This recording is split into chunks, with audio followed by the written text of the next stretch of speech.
Ato, dito ka muna. Kunyong, upo ka. 1, 2, Axel, tingin. 1, 2, tingin. Saira. Ganda. Buti ba't nag-iisa ka dyan? Ha? Ito lang ang kasama dyan. Kain ka na, masarap yung lugaw. Ha? Kain ka na.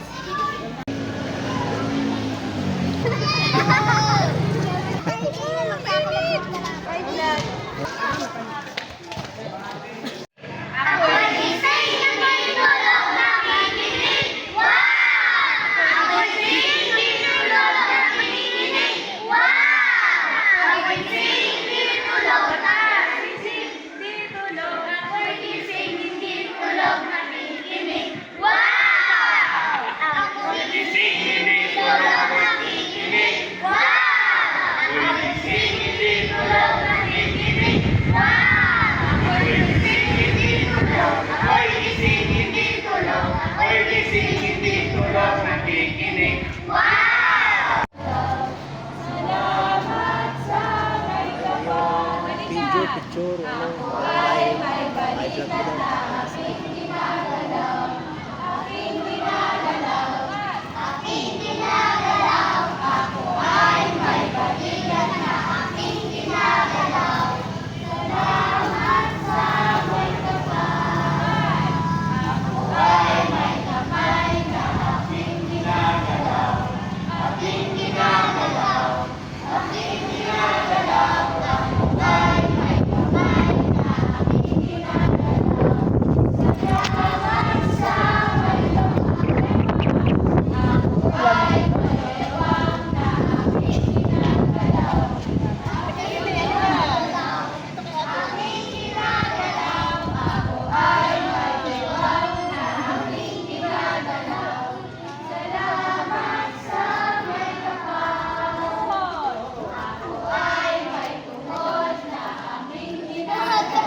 Salamat sa inyo.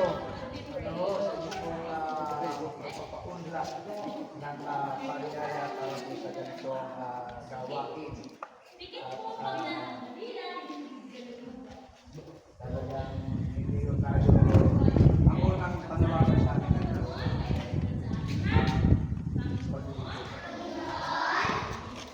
So, ngayong umaga, kapag po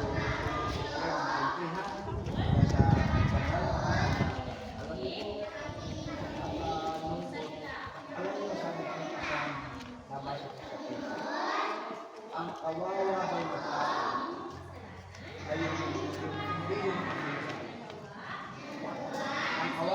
tao ay mayaman. Ito ang tunay na kapayapaan. Sabi, kahit nahirap ka kasabay Diyos,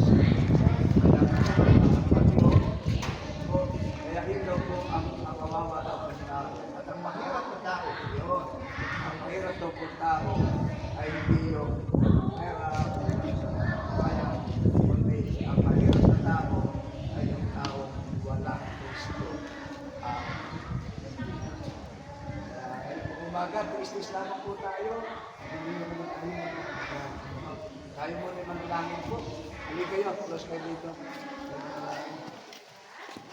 Ang namin banal, makapangyarihan sa lahat, sa pangalan ng Panginoon sa Kristo, na aming Panginoon at tagapagligtas, at may mukha ng buhay at ng lahat ng mga bagay dito sa salamat. Ang pangalan ay nais ko lang itaas, ipakilala, at makikilala sa mga ipakaya patungkol sa iyong mensahe ng kaligtasan. Salamat po namin ang masbasa ng pagpapala at ang pag-usap ng iyong banal na Espiritu at pagkakaloob ng kondisyon kung pagkakaloob sa mga lagay at panginoon. Napakahalaga ang kanyang pagpaundang ko, napakahalaga ang kanyang pag-isa at pag-usama. Kaya namin sa Diyos, presensya, ay isa sa amin pagpapahalaga sa amin sa pagpapahalaga. Wala ka po ikaw, ay wala ka po. Diyos, hindi na masandali ito.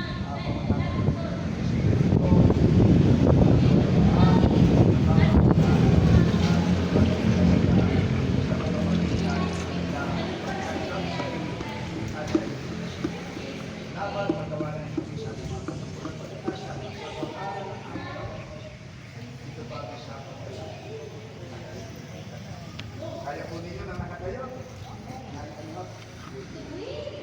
Ano po ay ako po si Pastor Manny ng Amerika at inyong konsihal dito sa bayan. Pagkauna, samantalan ko na rin pagkakataon na kayo po yung mga kautaon na ipagkakalaman. Sabagat na po ninyo, para po yung barangay ko na sa bagyo. Sino na po ito nakakabig na kakakilala sa amin?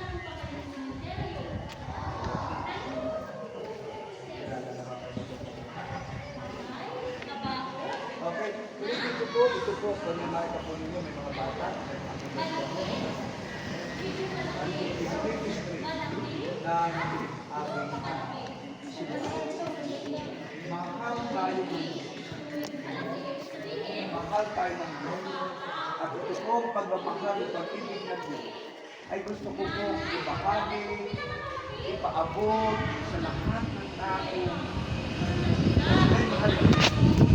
Huwag po silang mawala ng pagkasa, huwag silang malungkot, huwag silang parang walang pag-asa sa buhay, as long na tayo may Diyos. Hindi tayo lulubos sa buhay.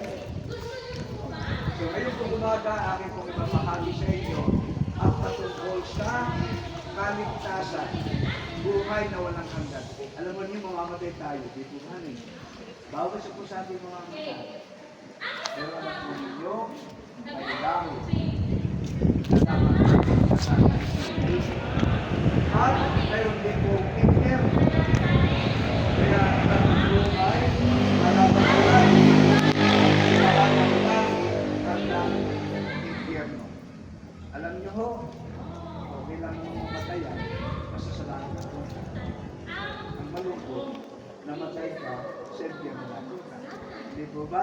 Kaya kayo pong umaga ay nais ko pong i-emphasize, bigyan din sa inyo ang kalagahan ng kaligtasan at ng buhay na walang hanggan. Sa tayo po, sa ating kapag yung attentive na nakinig, ay nagsisimple lang po. Sa Hebrews 9:27,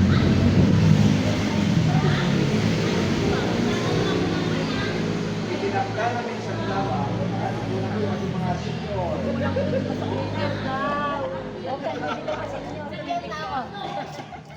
Itinakda namin sa lamang mga mamatay ang tao, pagkatapos nito ay ang kahasulan. Ulitin ko po, itinakda na minsan lamang mamatay ang tao at pagkatapos nito ay ang kahasulan. Yun ang nakakakama doon, yung hasulan. Hindi po, yun ang nakakakama doon. At hindi naman nakakakaba, nakakata. Alam niyo po ba, ang bahay may entrance, may exit. May pasok, may labas. Ang impyerno ng mga mall, may pasukan, may labasan. Ang impyerno po, may pasukan, pero walang labasan. Yun po. Diba? May pinto at pasok, pero wala pong labasan. Sapagat yung may walang hanggan. At karamihan ko naman ang langit. Diba? May pasukan, pero wala na rin pong labasan. Pero masaya. Okay? Sabi ko dito, ano ninyo ang tao? Kayo po at ako bawas po sa atin ay may tatlong kalikhaan. Katawan, kung natin pag-usapan yun, dito. Tayo po ito, ating katawan. Pangalawa, kaluluwa. Pangatlo, spirito. Okay? Now, ito pong ating katawang lupa, kumbaga, ito po'y bahay lamang. Bahay. Na dito sa bahay, may nakatira. At ang nakatira dito sa bahay na ito, ay yung ating kaluluwa. Yung ating kaluluwa. At ang yung espiritu, yan po yung ating intellect. Now, ito pong ating katawang lupa ay bahay lamang, na may ibig sabihin, pag hindi bahay, hindi bagay. Ano? Pag sinabing bahay, bagay. Kasi di ba yung bahay na yan, ito, kaamo, hindi bagay. Now, hindi talaga ito yung buhay. Now, ang buhay po sa atin, ang tao. Ang tao sa atin ay yung kaluluwa natin. Yung kaluluwa. Tingnan po ninyo ba, pag ang tao ay nagpapagawa. Pero pag ang tao ay namatay, wala na siya pakiramdam. Bakit? Ito nga po kasi yung bahay. Kasi ang ating Diyos ay dumampot ng lupa, alabok, tapos sabi sa Bible, yung alabok ay hiningahan ng buhay. At ang alabok ay naging isang kaluluwang may buhay. Ibig sabihin, ang talagang tao ay yung ating pong kaluluwa. Kaya nga po, kapag tayo namatay, pag lulipas ang ilang panahon, makikita mo ano na lang, alabok na lang ito. Hindi po ba rin? Alabok ito, pwede mo ibuho sa lupa, pwede mo kaniman, alabok na lang. Wala na yung kaluluwa. Yung po namang espiritu, pangnawa mo, yan yung ating intellect. Ito yung ating wisdom. Kung bakit marunong tayo umintindi. Kahit nga po na ngayon hindi nagsasalita, para nakukuha mo sa ang kanyang iniisip na iyo. Di ba? Sabi ko tuloy ng mga katipan, sabi ng babae, sabi ng lalaki na sabi, babae, sabi doon sa katipan ng lalaki, ba't ka nakatingin sa akin? Anong iyong iniisip sa akin? Alam niyo po, sumunod ng lalaki. Tama ba ba? At sabi ng lalaki, ang iniisip ko ay katulad ng iniisip ko. Alam mo, kinurot. Sabi, ay, pastos ka. Ibig sabihin, nagkakaalaman sila ng kaisipan. Yun po ang trabaho ng espiritu. Yun po ang espiritu. Ang kaluluwa, ang kaluluwa, yun yung tunay na ikaw. Yung kaluluwa ko, yun ang tunay na ako. Yung kaluluwa nyo, yan ang tunay na ikaw. At ito pong lupa, ito pong katawan namin, ito yung alam mo na, o Diyos pa. Kaya nga masabi, pag inililibig, galing sa lupa, babalik sa lupa. Kaya ngayong umaga, ang ating pong bigyan din, yung kaluluwa natin. Yung kaluluwa. Sapagkat ito po, itong ating katawang lupa ay iniwanan natin. Yung kaluluwa ang siyang nakatulan sa langit pa ikaw o sa impyerno. Kaya po sabi ko sa Bible, sa Pilasa 9:27, sabi dito. Itinakda na minsan lamang mamatay ang tao. Itinakda. Pag sinabi kong itinakda, sinadya na itakda. At higit sa lahat, mayroong nagtakda. Sino pong nagtakda? Ng ating Panginoong Yesus. Alam po ninyo, nung kayo po'y magpunti sa mga nanay, ang kapanganakan niya nakatakda. Kaya nga po mayroong edad, mayroong date at birthday. May oras, may araw, may buwan, may taon. Kaya may birthday po tayo eh. Kasi yan yung itinakda ng ikaw ay maging tao. Pero ito pa po natin kalimutan kung paano itinakda ikaw na maging bata at maging tao at the same time, kasabay nito, itinakda din ang kamatayan. Kaya lahat po tayo ay mamamatay, hindi nga lamang po magkakapareho ng oras, araw, o taon. But we are very sure na talagang pansamantala ng kabuhay dito, at tayo dito. Meron nga po doktor. Kahit doktor, namamatay. Kahit mapera, namamatay. Bakit?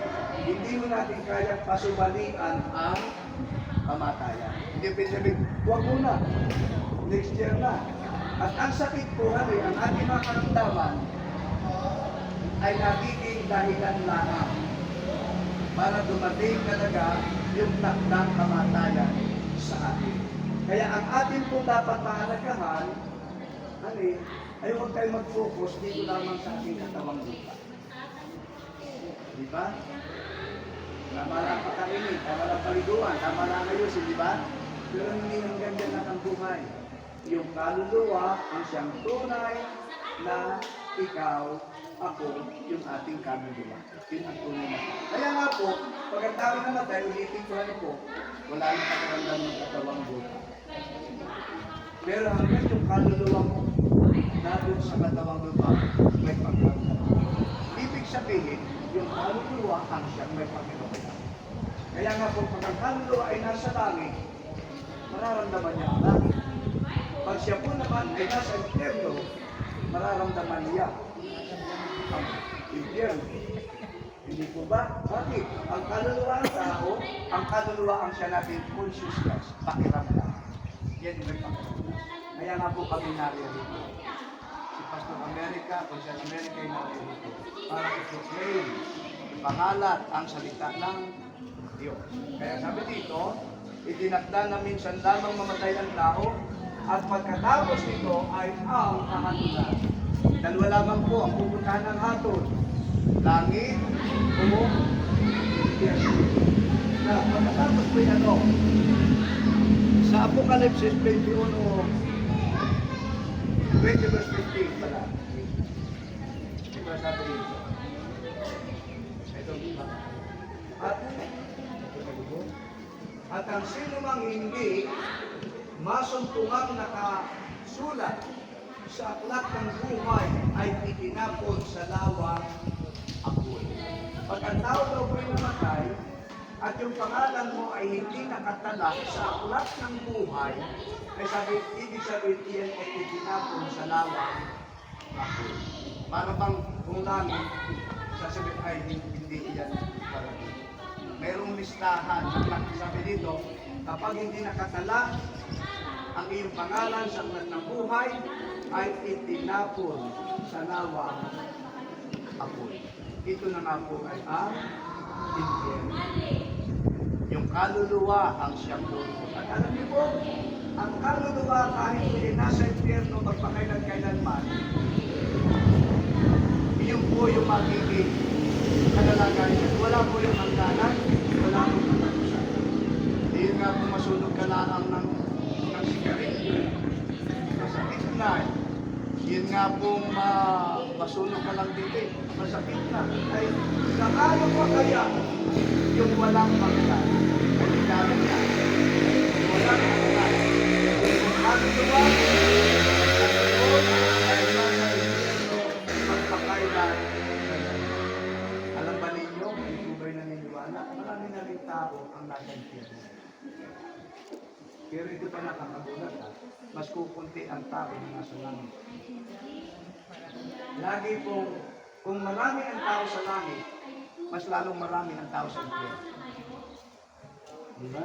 Marami itong magandang agenda ni kung saan man yan. Hindi lang yung gagawin natin ito, gagawin natin ito. Hindi, tinuturo ko sa inyo kung ano lupusan ng langit.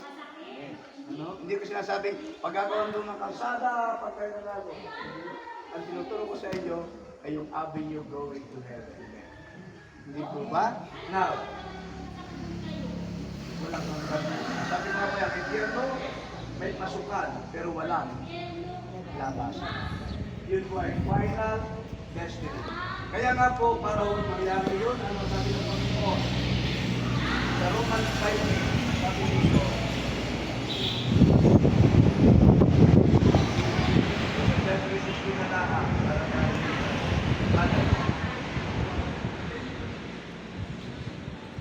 Juan 3:16.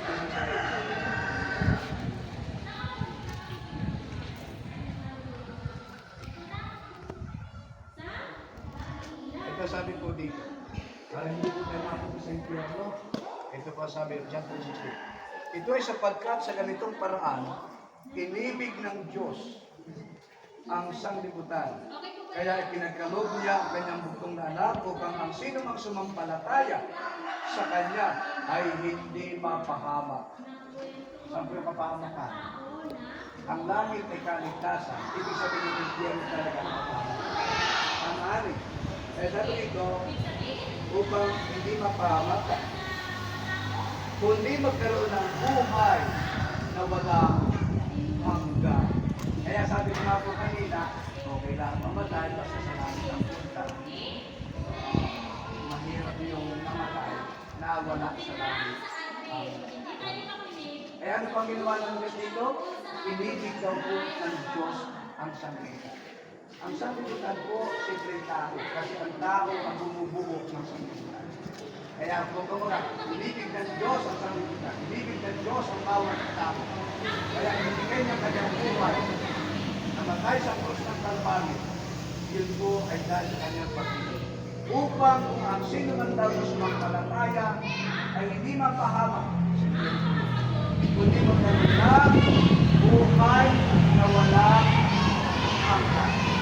Tatapusin po dito sa yung John chapter John chapter 11.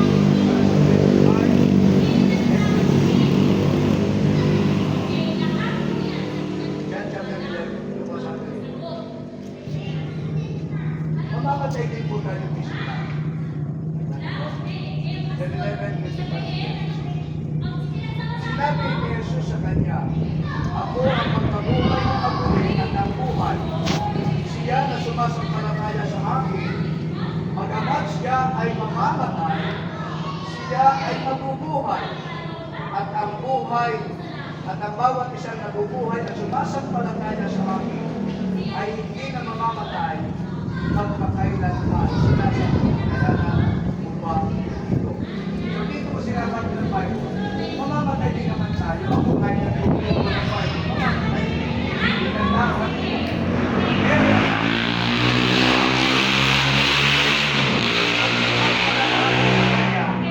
Yan daw sumampalataya. Bagaman mamamatay, ay hindi mabubuhay. At ang nabubuhay ay hindi na mamamatay magpakailanman. Saan kaya yung buhay na yun? Doon sa kanilang sa langit. Kaya totoo ang kaligtasan, totoo ang langit, totoo ang buhay na walang hanggan. At hindi kumaga, proud ako na ito po ay ibahagi sa inyo. Kahit saan maganda yung aking plataforma, matutuwa kayo. Kaya ang plataforma ko lang, hindi kami maganda. Kasi, buhay na walang hanggan, tutulong ko sa inyo. Kaya sabi po dito, ang sumasampalataya, bagaman mamamatay, ay hindi mabubuhay, at ang mabubuhay ay hindi na mamamatay, magpakailanman. Ano po yun? Hindi na kundi yung buhay pisikal. So, pagkamatay ka, ang kaluluwa mo ay lilipat doon sa langit. At doon ay wala ng kamatayan sa piling ng ating Panginoon. John 5:24, sa ulit talata. John John 5:24. John 5:24.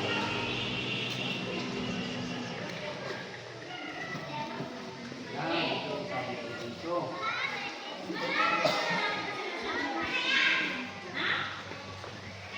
John 5:24.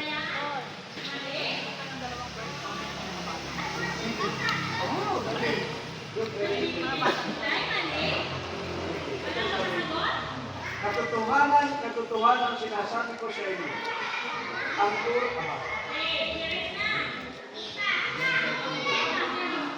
tama ka ko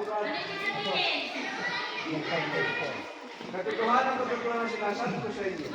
Ang dumirinig sa aking salita at sumasampalataya sa nagsuko sa akin, sinuwan bautismo sa pasingo ng ating Diyos, ay may buhay na walang hanggan.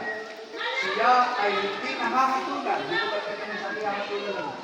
Pero sa sumasampalataya ay hindi nahahatulan, kundi lumipat na mula sa kamatayan patungo sa buhay.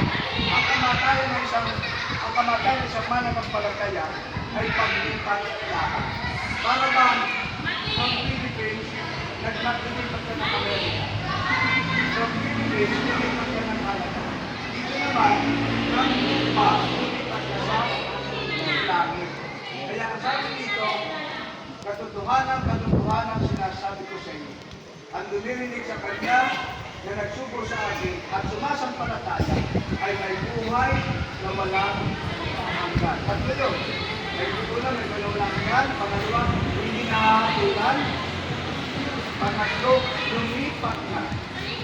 Kaya ang ninyo ang kamatayan ng isang ligtas, ang kamatayan ng isang mananampalataya ay hindi kalungkutan. Sapagkat iyan ay paglipat lamang sa higit na mas magandang lugar. Hindi na tayo makakamit ng maingay na mugo. Hindi na tayo subject sa mga anumang sakit. Kundi ang ating kaluluwa ay nasa pag-asa, nasa kapayapaan, nasa kagalakan sa piling ng ating Panginoong Jesucristo. Sa piling ng ating Panginoong Jesucristo. Kaya, bakit ang mga natin pinag-aralan, totoo pala ang langit, totoo pala ang kaligtasan, totoo pala ang buhay na walang hanggan. Pero ano sinabi ng Bible?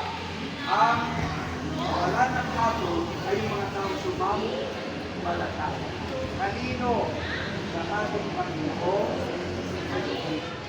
Siya ang daan, siya ang katotohanan, at siya ang buhay. Kaganda ng langit, kaganda ng may bukid na walang hanggan. Kung ang pag-uusapan ay pag-asa, iyan ang napakagandang pag-asa. Kung ang pag-uusapan ay kaligayahan, iyan ang napakagandang kaligayahan. Kung ang pag-uusapan ay lugar, iyan ang higit na magandang lugar. Ang langit. Okay, hindi pa naman tayo ngayon. Ang sinasabi ko sa inyo, mas magandang matiyak natin at sa pamamagitan ng iyong pananampalataya ay makitala ang iyong pangalan sa aklat ng buhay. Upang kung kailanman tayo kunin ng Diyos at mamatay, ang sabi doon, kunin tayo mabubuhay doon sa kanilang buhay. Hindi mo mabubuhay sa kanilang buhay, yung kaluluwa. Ito ang ating Panginoon, yung sumagpalataya sa ating Panginoong Jesucristo. So wala po sa pangalan ng simbahan, wala po sa pangalan ng reliyon, wala po sa pangalan ng sinuman ang kaligtasan. Nasa pangalan lamang ng ating Diyos, ng ating Panginoong Jesucristo. Hindi po? Kahit po ako yung simbahan, hindi ko sinasabi yung simbahan natin makapag-ibig. Ang aking ipinapangaral sa inyo si Jesus.